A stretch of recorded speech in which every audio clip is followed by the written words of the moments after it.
Class 5th ये आपकी पढ़ने के लिए एक कहानी है।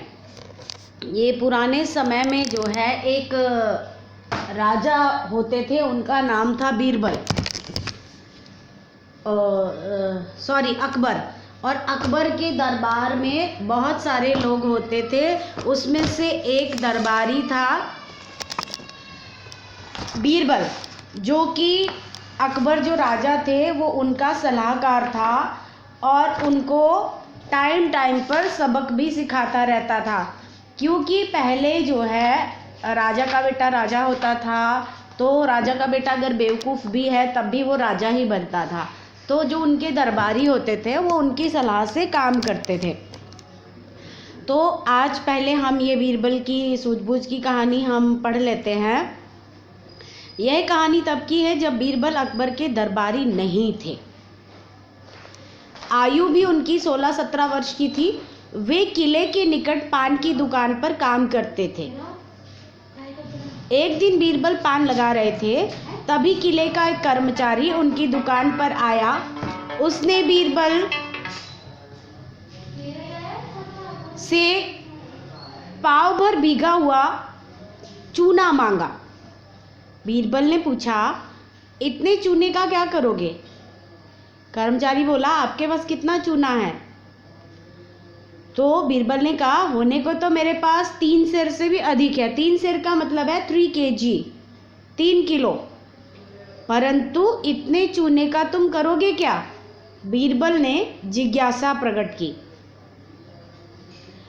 क्या बताऊं, बादशाह सलामत नहाकर जब आए तो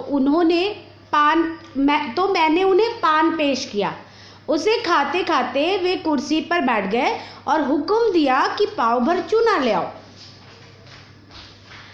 अब तुम चूने के साथ अपने लिए कफन भी ले जाना। बीरबल बोले, अरे यह आप क्या कह रहे हैं?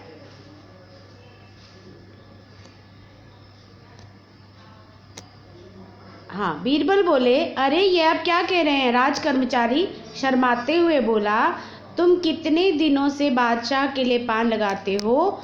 उसने बोला, कोई 15 साल हो गए। फिर भी पान लगाना नहीं आया? दरअसल आज पान में चूना ज़्यादा लग गया है। चूने से बादशाह की जीभ कट गई है। तुम्हें सबक सिखाने के लिए बादशाह ने इतना चूना मंगाया है, जो सारा का सारा तुम्हें खिलाया जाएगा। इतना चूना एक साथ खाने पर तो मैं मर जाऊंगा। क्या कोई बचने का उपाय भी है? राज कर्मचारी गिड़गिड़ाते हुए बोला। उसे अपनी मौत सामने दिखाई पड़ रही थी।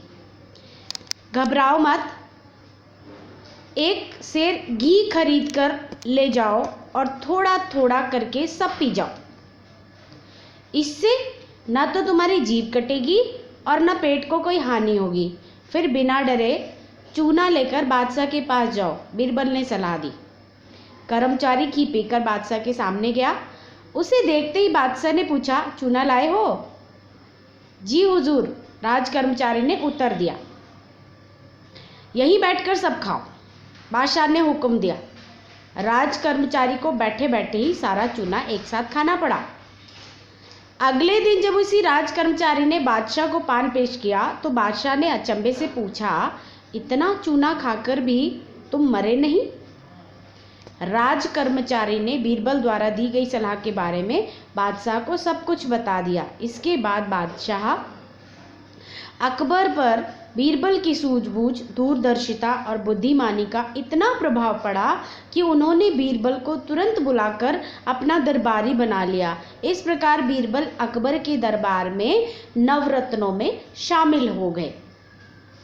तो बच्चों, हम इस कहानी से हमको क्या शिक्षा मिलती है? इस कहानी से हमको शिक्षा मिलती है कि हमको अपनी सूझबूझ से काम करना चाहिए।